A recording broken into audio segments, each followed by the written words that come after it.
He struck her during dinner with the family, but he didn't realize she was ready. Before we begin, where are you watching from? Let us know in the comments below. And now, immerse yourself in this story. Just listen. Family dinners at Matthew's parents' home were always a trial. A polished mahogany table dressed in lavish excess. Crystal glasses filled with sharp red wine. Smiles that strained beneath the weight of years of buried resentments. Anna felt like an outsider, an artifact on display, like a museum piece, meant to be admired, judged, but never touched. The occasion that evening was the birthday of Matthew's father, Richard Whitmore, a stern man, square-jawed and sharp-eyed, who radiated authority and old-world values. His wife, Eleanor, seemed gentle, obliging, but behind the softness was a hand of steel. She could bend people like wire, always with a pleasant smile. The food was exquisite, but the air was suffocating. The conversation danced predictably around Matthew's career triumphs, his bright future, his grand plans. Anna was barely mentioned, just the odd comment about her modesty or her appearance. She tried to keep the small talk alive, smiling, nodding at the right moments. But inside her, pressure built. Quiet, slow, but relentless. Matthew sat at the head of the table, soaking in admiration. Tall, impressive, confident. The kind of man people respected before they truly knew him. Anna remembered how she'd once fallen for that illusion, for his strength, his presence, his charm. But that strength had become control. That charm had curdled into cruelty. A sudden crash broke the tension. Glass shattered. Anna had bumped her wine glass, spilling crimson across the flawless tablecloth. The stains spread like spilled blood. "Oh, not again!" Matthew snapped, his eyes cutting through her like a blade. "You can't even sit still. How clumsy can you be?" Anna's face burned. She opened her mouth to apologize, but no words came. "Matthew," Eleanor tried to smooth the moment. "Please, it's nothing. It happens to everyone."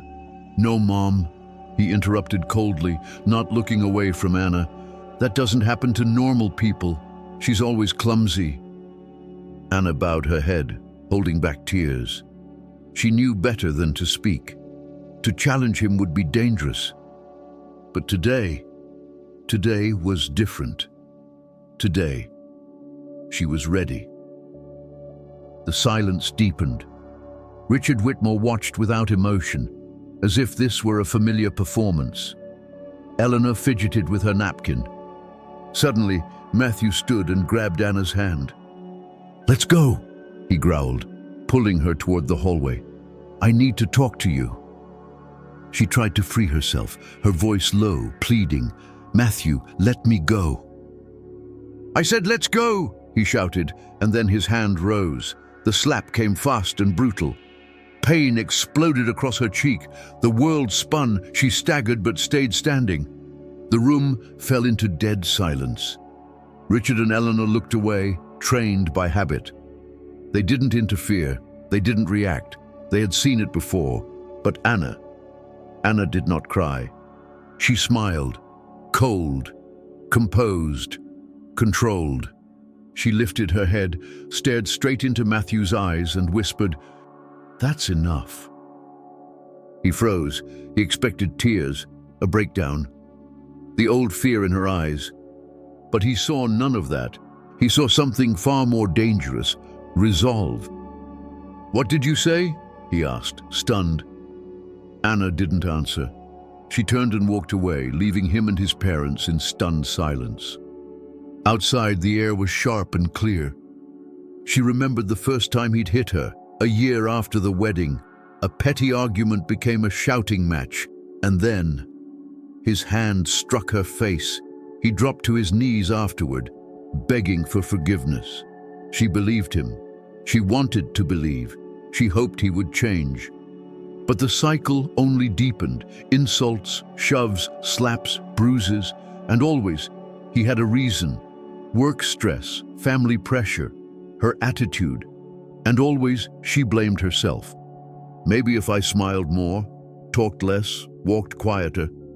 She'd even begged him to see a therapist, but he laughed. He didn't have a problem, he said. She did. He controlled her every breath, every word, every step. Still, she stayed. Because she was afraid, because shame wrapped around her like chains, until something inside her cracked, something deep. Weeks ago, while Matthew still believed he held total power, Anna began preparing her escape.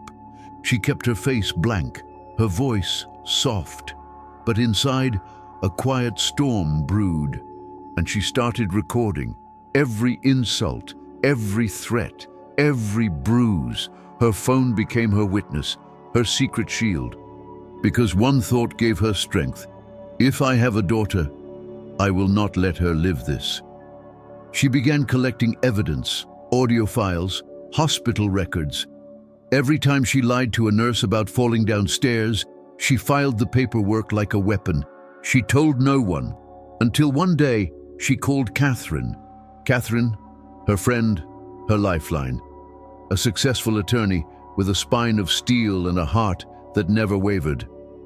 Anna had hesitated for weeks, afraid of what Catherine might say, afraid of being pitied, or worse, not believed.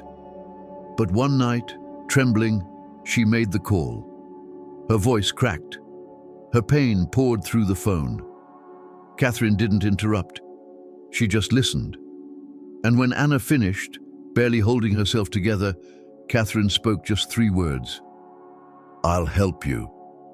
They met in a quiet cafe downtown. Anna sat clutching her coffee cup like an anchor, afraid to meet Catherine's eyes. Tell me everything, Catherine said gently, from the very beginning.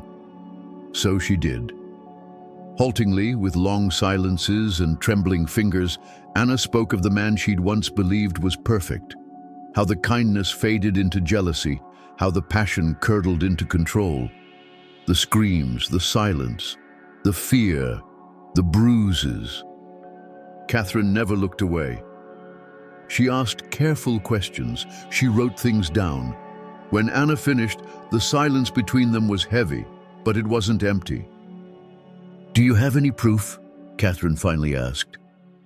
Anna reached into her bag and pulled out a flash drive and a folder. Inside were the recordings, the medical reports, the photographs, the truth. Catherine nodded slowly, scanning the documents. It's a start, she said, but we'll need more. Witnesses. Someone who's seen what you've endured. Anna shook her head. Matthew's parents had seen everything and chosen to ignore it. Friends had suspected, but stayed silent. She had been utterly alone. Don't worry, Catherine reassured her. We'll find a way. You're not alone anymore. That afternoon, they drafted a detailed report. Every act of violence, every time Anna had been silenced, was laid out in black and white. Catherine explained the legal process, what to expect, what to fear, what to hope for, and most of all, she reminded Anna of something she had long forgotten, her worth. Catherine wasn't just her lawyer, she was her advocate, her shield, her voice when Anna's had been stolen. On the night of the family dinner, Anna had already filed the report with the police. She knew it was risky. She knew it could provoke him. But she needed one last thing, one final undeniable act that would end the silence forever. She knew he wouldn't hold back, not this time. And when he struck her in front of his parents, when his hand met her skin, Anna didn't feel shame. She felt release. It's over, she thought. The blow was her closure. She had become what he never thought she could be, untouchable. Her smile, cold and steady, was the last thing he saw before she walked away. Inside him, something stirred. He didn't understand it yet. but fear had crept in. Memories began to haunt him. The first bouquet, the engagement ring, the first drunken slap, the first lock on the door, the time he wouldn't let her leave the apartment for days, the threats, the shattered plates, the shattered promises, and the moment she escaped, literally through a second-floor window, wounded, bleeding, but alive. She had tried to leave him then, packed her things, moved in with her mother, but he found her. He wept, he begged, he vowed. She forgave him. She believed love could change a man, but love cannot cure cruelty. The bruises became harder to explain, the pain more complex, the shame more consuming. Until now. That morning, the doorbell rang. Again and again, Matthew cursed from his bed, assuming it was a colleague. But when he opened the door, 2 officers stood there. "Mr. Matthew Whitmore?" He straightened. "Yes. Is something wrong?"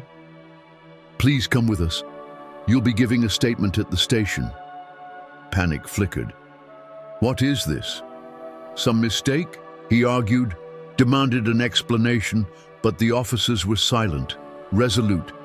In the interrogation room, the detective didn't waste time. "Mr. Whitmore, you are under investigation for domestic abuse against your wife, Anna Whitmore. Are you aware of these allegations?" Matthew's jaw tensed, rage bubbled. "That woman, she dared?" He tried to sound confused. "What? That's ridiculous! I've never laid a hand on her!" Without a word, the detective slid photos across the table, her face, her arms, the injuries. "Is this also a mistake?" he asked, locking eyes with him. Matthew faltered. Maybe she fell." The detective leaned back. "She fell several times, on her face, on different days, and never thought to say a word. Do you hear yourself?" The lie collapsed. The room spun. He was trapped. The predator caught in his own snare. Back at the apartment, chaos reigned, but not the kind Matthew once controlled. His parents rushed over as soon as they heard, but their fury wasn't directed at him. "She had the nerve," Eleanor cried, pacing in circles like a storm in heels. "After everything we gave her." "Enough," Richard muttered, trying to maintain composure, though even he was shaken. "We need to contain this. Matthew doesn't need this kind of scandal. Not now. Not with the pressure at work." "Contain it?" Eleanor snapped. She should be grateful Matthew married her at all. Who was she before him? Nobody. And now she wants to play the victim? Richard fell silent. He knew better. Violence had always lived in their house like a quiet roommate, never addressed, never questioned. He himself had struck Eleanor before, then covered it with gifts, jewelry, vacations, silence. It was how things had always been. "We'll talk to some lawyers," he said. "We still have friends. We can make this disappear." So they started dialing, desperately calling anyone who could fix it. Reputation first, justice, not even an afterthought. But Anna was no longer their concern. She was packing, quietly, deliberately. She moved through the apartment like a ghost shedding her past. She didn't scream, she didn't cry, she didn't leave a note. She just wanted to be gone. Each item she touched, books, clothes, photos, held echoes of a different time. A time when she thought love was enough.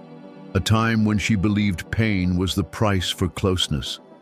But those echoes no longer hurt. They disgusted her.